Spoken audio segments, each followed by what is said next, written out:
Okay, royalty. It's your girl, Lady Kai, and I am back once again with another video. How you doing? Okay, so we're gonna get right into the topic today. We're going to talk about. I think it's a pretty juicy topic. Actually, I do. I think it's a pretty juicy topic, and I think it's real. So, have you ever heard anyone say, I'll talk to God when I get myself together, or I'll go to church once I'm in a better place? I, I don't want God to see me like this right now, or I don't want to go to church like this right now. I'm not in the place that I need to be in to be going to church or to be talking to God.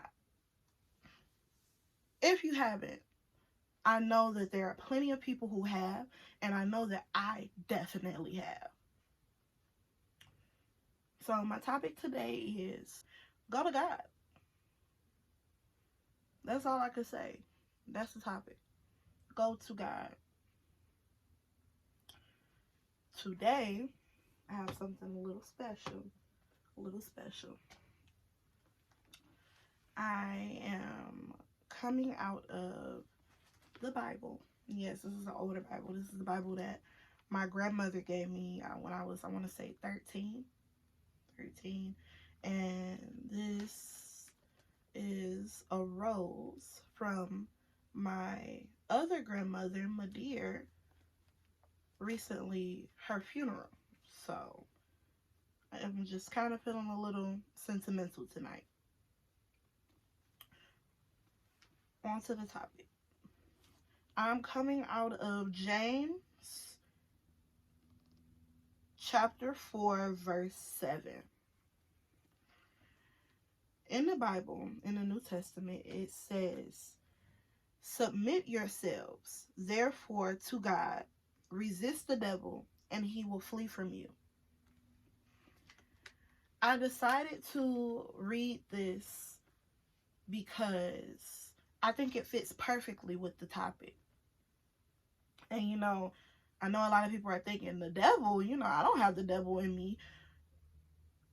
The devil uses entities and people and even objects or situations around you for your bad.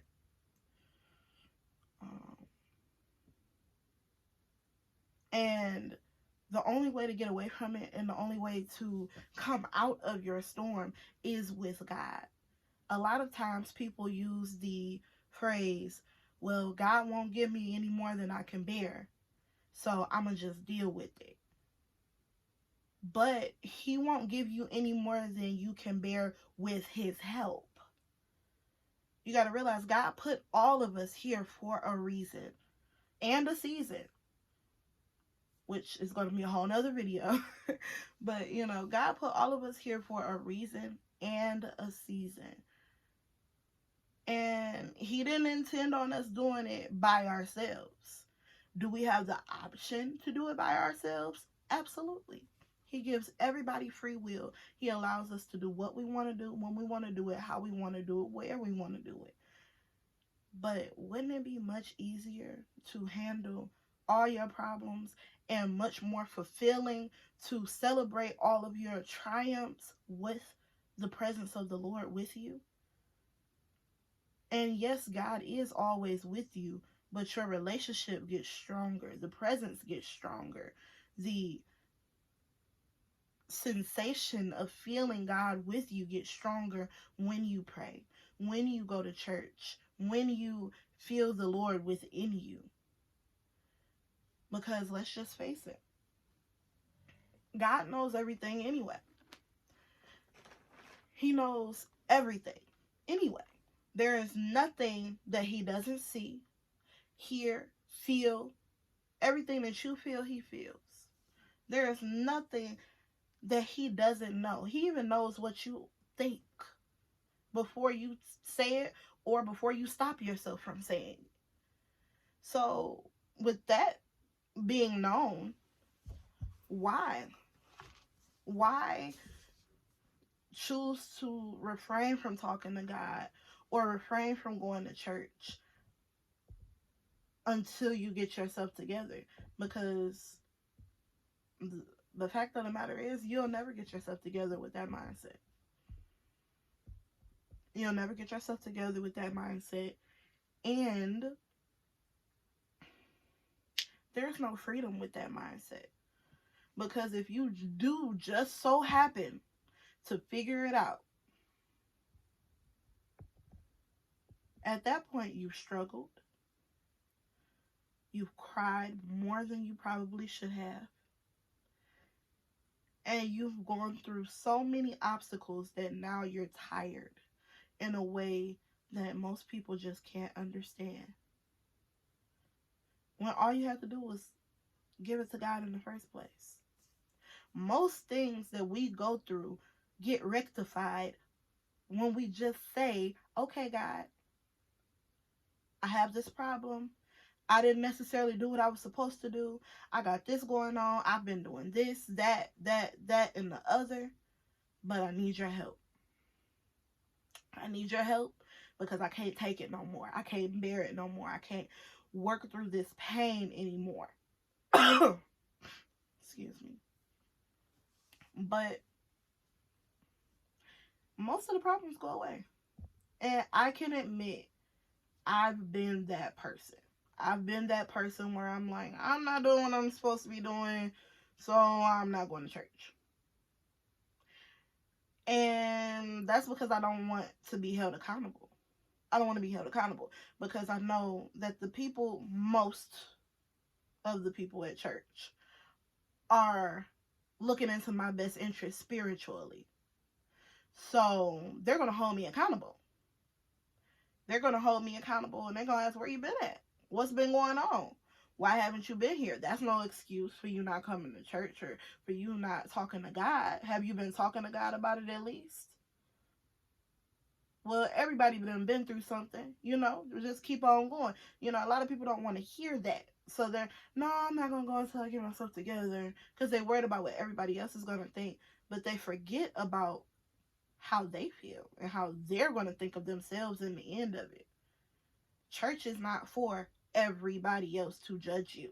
Church is for you to get a closer bond and a closer relationship with God. And that's just real. So, honestly, who are you really hurting? Who are you really impressing when you don't talk to God? When you don't go to church? When you don't feed the soul? What is the real outcome? How strong are you really when you don't go to God and you just try to handle it all by yourself? In my opinion, it takes more strength to admit that you need help and to go to God and to let it go. Because as fleshly, earthly beings, we like to control things. We like to control things. And we like to feel in control. So with that being said, I honestly feel that it takes more strength to let it go. Whatever the situation is, whatever the problem is, to let it go and to let God have it. And this is not coming from me who hasn't been through anything or who hasn't had to say, okay, I guess I'm going to go to church. Or I guess I'm going to talk to God. Or I guess I'm going to call my praying grandmama. Or I guess I'm going to call my therapist. Fun fact, my therapist is a Christian. So she counsels me in various different ways. Have to call her, but she counsels me in various different ways. But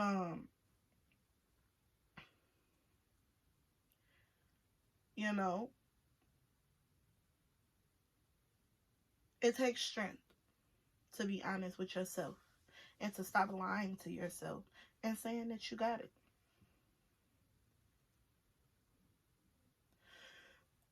Because I Got It has ended a lot of people up in graves, jailhouses, psychiatric units, depressed, completely lost in faith, or completely lost in who they are. I Got It is a very dangerous statement to make.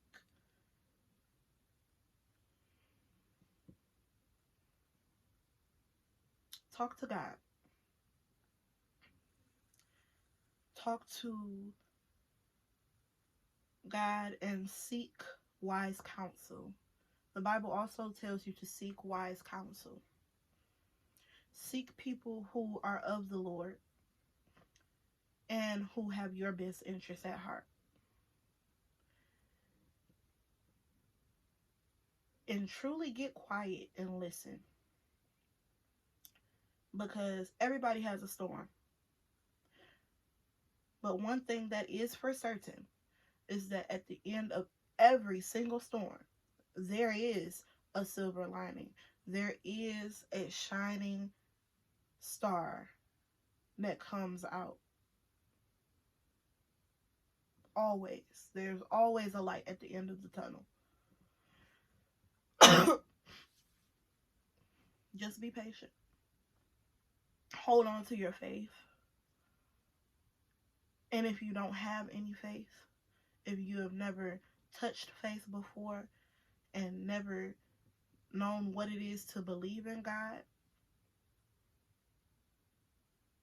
just imagine being able to let go of all of your problems, all of your worries, no matter what the situation is, no matter where you are, no matter what situation you would put yourself in,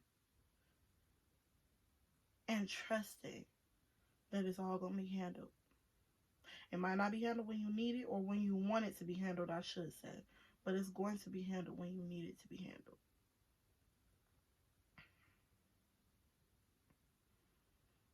Imagine just feeling free. That's what being saved is. It's not easy. It's not easy being saved. It's not easy just letting it go. It's not easy relying on God because you can't control it when you rely on God. So it's not going to be easy, but it's worth it. And it's extremely peaceful. Because then you have time to focus on the other things that are around you. The other things that you have forgotten that are around you. Or the other things that you have put off to the side because this issue was so big.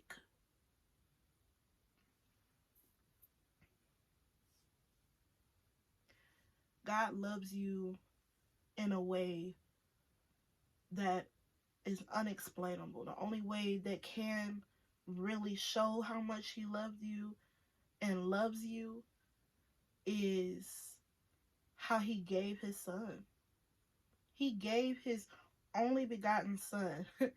John 3:16 says he gave his only begotten son, that whosoever believes in God, whosoever believes in Jesus Christ should not perish but have a completely total everlasting life.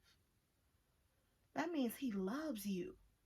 That means you are worthy of his time. That means he is willing to take your burdens and put it on his shoulders and lift it off of yours so that you can live freely.